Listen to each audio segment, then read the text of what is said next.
Students, welcome back to Learning Journey. Today my evening snack is wheat onion மெதுபக்கோடா, அதாவது கோதுமை மாவு, அப்புறம் வெங்காயம், பெரிய வெங்காயம், உப்பு, காரப்பொடி, அவ்வளோதான்.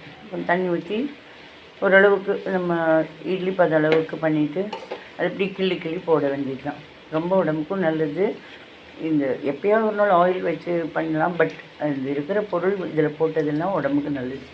கோதுமை மாவு போட்டிருக்கேன். தேங்க்யூ.